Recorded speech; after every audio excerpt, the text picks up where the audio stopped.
It's morning, Joe and the Pro. I got a triple grande latte, 2.5 sugars, stirred with my right hand, left to right. I got water. Clockwise. I stirred clockwise, Dave. How the hell are you, brother? I've missed you. What's going on in your neck of the woods? Are you killing it like usual? No. No, I'd be lying if I said that. I haven't been, but we'll get hot again. It's the nature of the beast. You lose some tough games and just got to bounce back from it. That's all. And baseball's here in terms of getting ready for the regular season.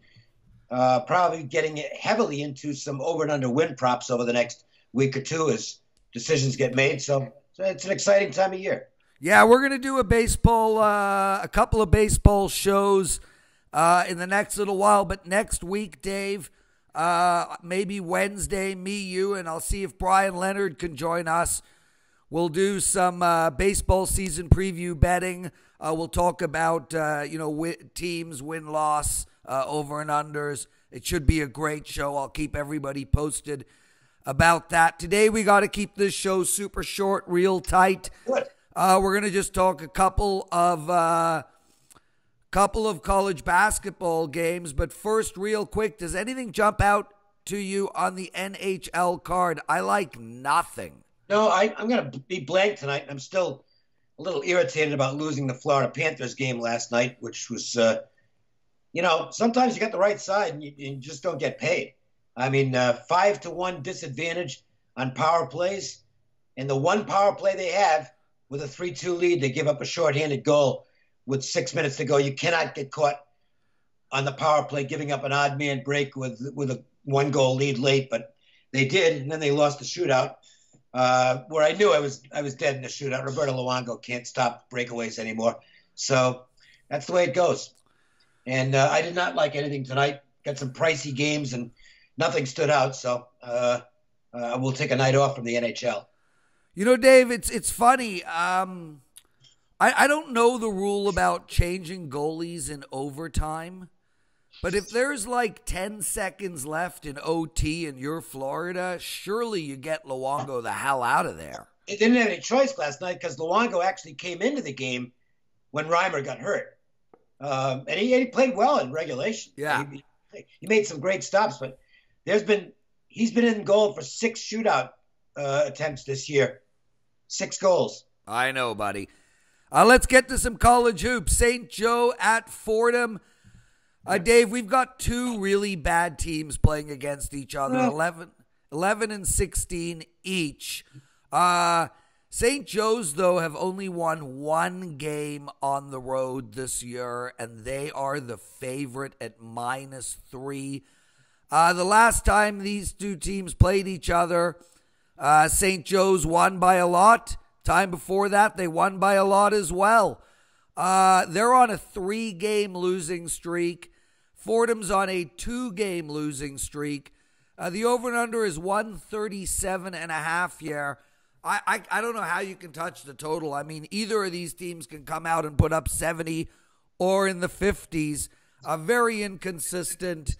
I'm surprised you want to talk about this game, but perhaps you found something I can't. Well, I think St. Joe's is the right side in the game because Fordham is getting a home court advantage they basically don't deserve. Nobody goes to the games. I mean, Fordham is just they're just there. And it's part of the reason this program just stinks every year. They probably shouldn't be because they're never going to win at that level. They can't recruit the talent. There are some really good home courts in this league, and this is definitely not one of them. It's the worst home court in the league. And I really don't know why Fordham's still even allowed to play in this league because they actually bring down the league's power rating. The A-10 should kick Fordham out. That's my honest impression. Fordham should probably be in the Metro Atlantic Athletic Conference. That's the level they belong at. That would also put them in with teams that they're geographically more comfortable with. So I think it's a bad program. I think everybody knows it, and I think it impacts the way they play because they know they never got a chance to win anything. St. Joe's is getting a little bit healthier. I would expect them to be able to go in and win this game because part of this is that you're getting a home court advantage in the line here that just doesn't exist. I give them 0 for their home court advantage. So to me, there's a little bit of a bargain on St. Joe's at -3 here. I think the right line's probably more like -5. He's Dave Cokin. I'm the Prez. You're watching Morning Joe and the Pro. It's going to be a short one today. We're going to talk only one more college hoops game, and then I got to run. I got a 1 o'clock meeting, and it is snowing like crazy in Toronto. So I got to get the hell out of here. Dave,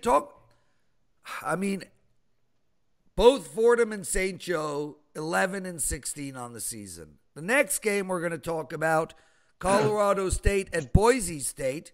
Both teams, 11-16 on the season. Colorado State, 2-7 away.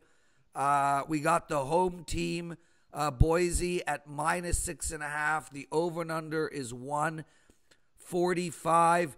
Colorado State is coming off 2 wins in a row where they put up 83-91.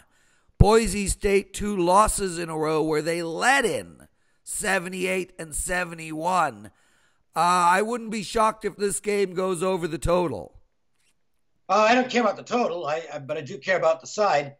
And I like what Medved has done very much at Colorado State this year. It's a very limited team in terms of talent. They've got Carvacho, the big guy, and Page, the veteran guard. Those are good players. The rest of the guys are role players or reserves. But boy, I'll tell you what, they really work at it. And I think Colorado State's 11-16 is actually a plus 11-16, whereas Boise has had a disappointing season. They weren't projected to be real good this year. It wasn't going to be one of Leon Rice's best teams, but I think they've been less than what was expected. And to me, Boise State's whole MO at this point is, let's see what happens at the conference tournament, because they're not going anywhere else. They're obviously not an NCAA tournament team. They're not even a minor tournament team this year. So to me, their whole season is the conference tournament where they can see if they can get hot here in Las Vegas and make something happen.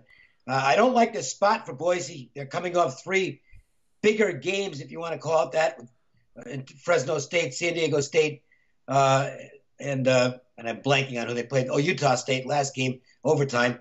And they head to Las Vegas after this game, which they might be looking forward to a bit.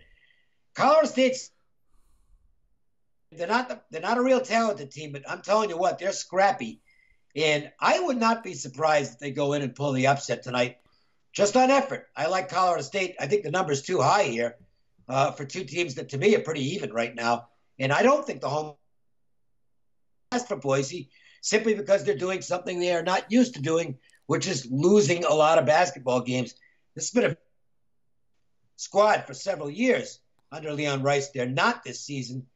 I'd rather have the team that's working harder at it mentally, and that's Colorado State. Dave, real quick in NBA, I'm going to give out a square play. It's square as can be. The Lakers are 3 games out of the playoffs. They've got to put a run down. They've got to win a ton of games. They got to leapfrog Minnesota and Sacramento and take San Antonio out in that last position. They're at home tonight following a road trip. They're playing New Orleans. It's -5. I feel like LA's season is on the line. I feel like if they can't get it done at home against New Orleans, the season is over. I think we're going to have a huge effort by the LA Lakers. Look, I think New Orleans wants to beat the Lakers with all the trade talk. New Orleans being pissed off at LA, but I don't think they can do it. I think this is a double-digit game for the Lakers. Take the Lakers -5. Brother, we've got to run. You're the best. Next week, me, you, and hopefully Brian Leonard will do our first of many baseball shows. And I will speak to you soon. Thanks so much for joining us. Always a pleasure, Prez. Have a great day. Thanks, buddy.